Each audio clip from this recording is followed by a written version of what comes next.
বিচারপতি তোমার কাছে বিচার না পেলে কোথায় বিচার পাবো আমি? কার কাছে গেলে, কার কাছে গেলে?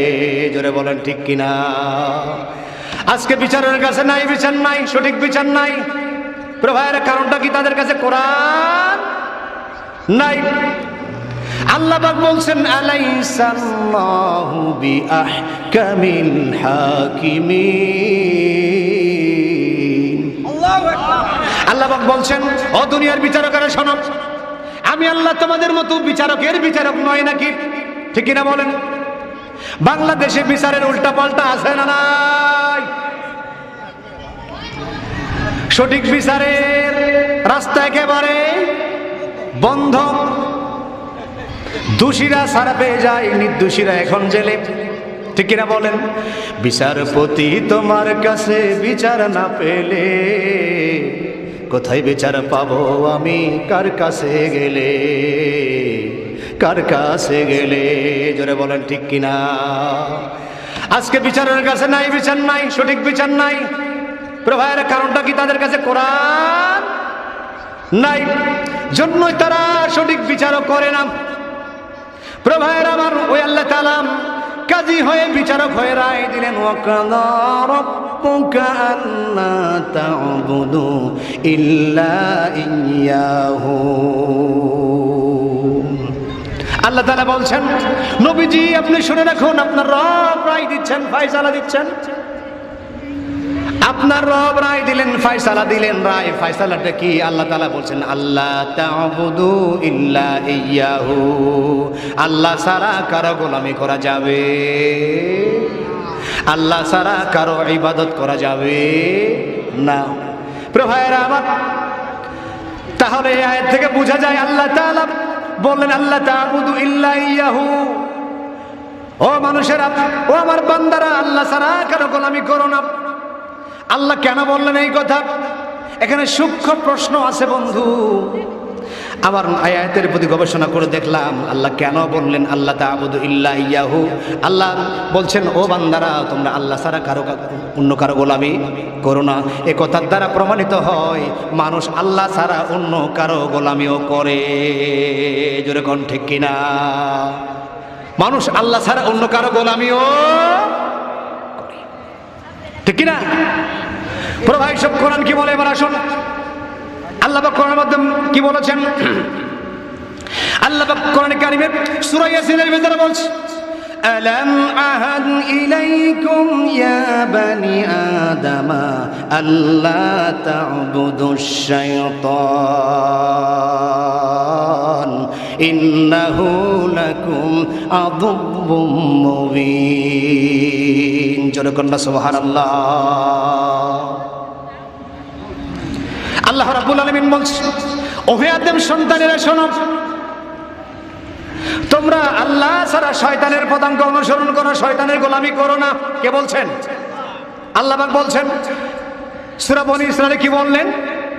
তোমরা আল্লাহ ছাড়া কারো গোলামি করো না।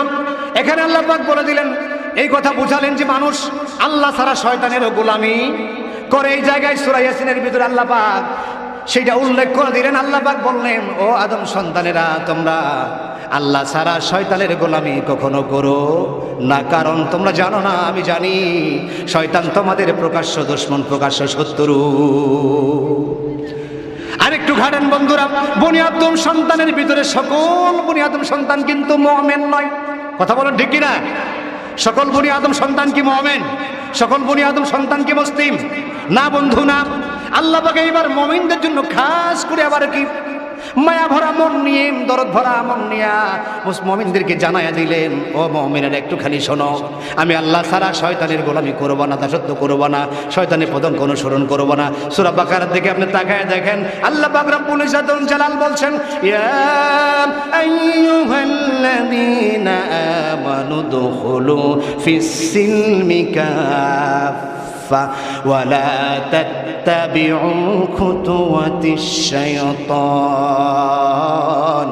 ইন্নাহু লাকুম আদুউম মুবিন।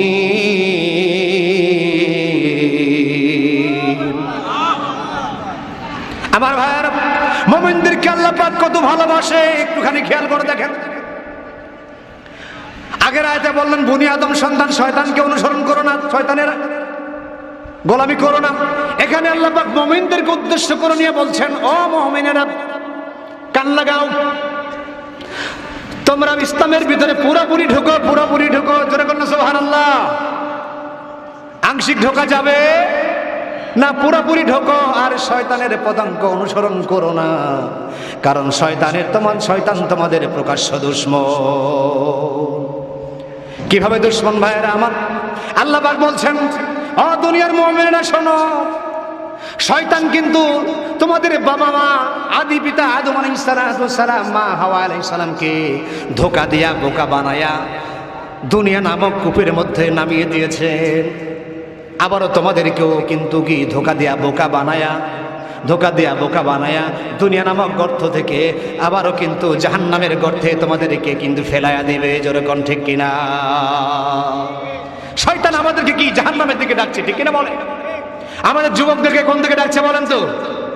জাহান্নামের দিকে ডাকছে। ভাইয়েরা আমার, একটুখানি কান লাগান। এই জন্য আল্লাহ পাক বলছেন, ও দুনিয়ার মানুষেরা খেয়াল করো, শয়তানের পদাঙ্ক অনুসরণ করো না, কারণ শয়তান তোমাদের প্রকাশ্য দুশমন। এখন আপনার সন্তান মনে করেন ঢাকাতে যাবে, আপনি বলছেন বাবারে ট্রেন যুগে গেলে ভালো হয়, ট্রেনে কোনো ছিনতাইকারী ওঠে না, মাঝে মাঝে বাস কিন্তু ডাকাতি হয়, এই রাস্তায় যাওয়া যাবে না। কিন্তু আপনার সন্তান যখন ঢাকাতে রওনা দিল, আপনি তাকে পরামর্শও দিলেন, কিন্তু শয়তান নাক্কেলপুরে যাওয়ার পরে ওকে ধোকা দিল, আরে ট্রেনে যেতে অনেক ঝামেলা আছে, আর এইদিকে বাসে চলে গেলে তাড়াতাড়ি যাবে, বাসে ওঠ। মাঝ পথে যে ডাকাতের আক্রমণে ধরেছে, তার মাল সামা যা ছিল সব কেটে কেড়ে নিয়েছে। এইবার মুখটা মলিন করে বাড়িতে ফিরে আসতেছে। আসার পরে আপনার সামনে বলছে, বাবা আমি তো ঢাকা যাওয়ার মাঝপথে ডাকাতের সম্মুখীন হয়ে গেলাম, ডাকাত আমার মাল গাড়ি যা সব কেড়ে নিয়েছে। বাবা বলে, কোন পথে গেছিস? বাস পথে। বাবার মন ভালো না খারাপ? কথা বলতে হবে, মন ভালো না খারাপ? কারণ বাবা আগেই তো উপদেশ দিয়েছে, ঠিক কিনা বলেন?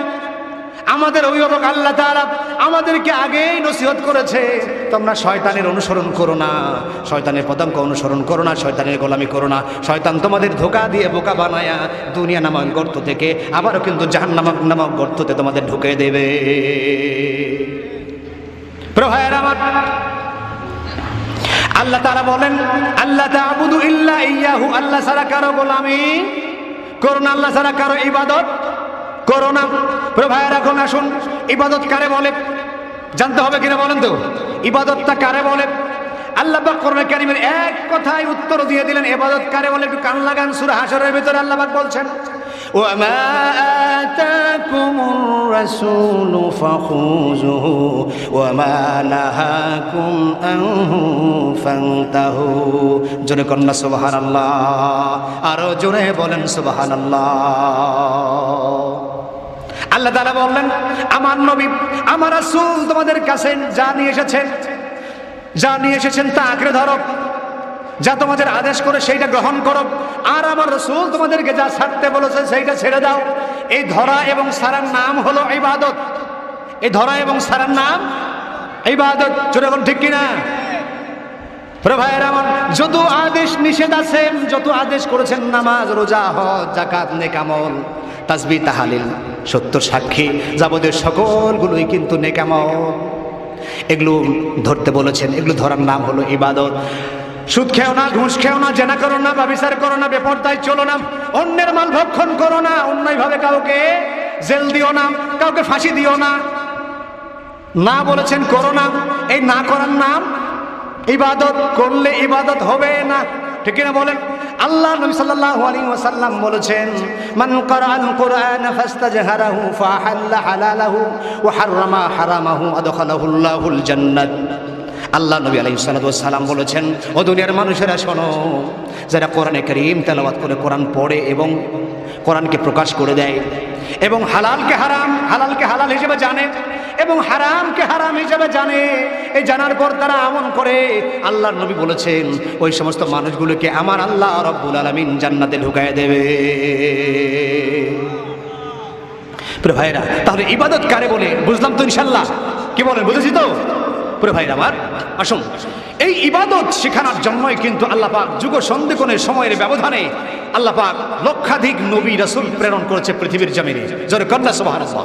ইবাদত কিভাবে করবেন এটা শেখানোর জন্য আল্লাহ পাক রব্বুল ইজ্জত ওয়াল জালাল কিন্তু কি করেছেন বলেন তো, নবী রাসূল পাঠিয়েছেন, ঠিক কিনা বলেন? এমন কোন সম্প্রদায়, এমন কোন জাতি গোষ্ঠী অতিবাহিত হয়ে যায় নাই যাদের কাছে আমার আল্লাহ নবী রাসূল পাঠায় নাই। কোরআন দলিল দিচ্ছে, কোরআন কারীম বলছে وَلَقَدْ بَعَثْنَا فِي كُلِّ أُمَّةٍ رَسُولًا أَنِ اعْبُدُوا اللَّهَ وَاجْتَنِبُوا الطَّاغُوتَ। সুবহানাল্লাহ।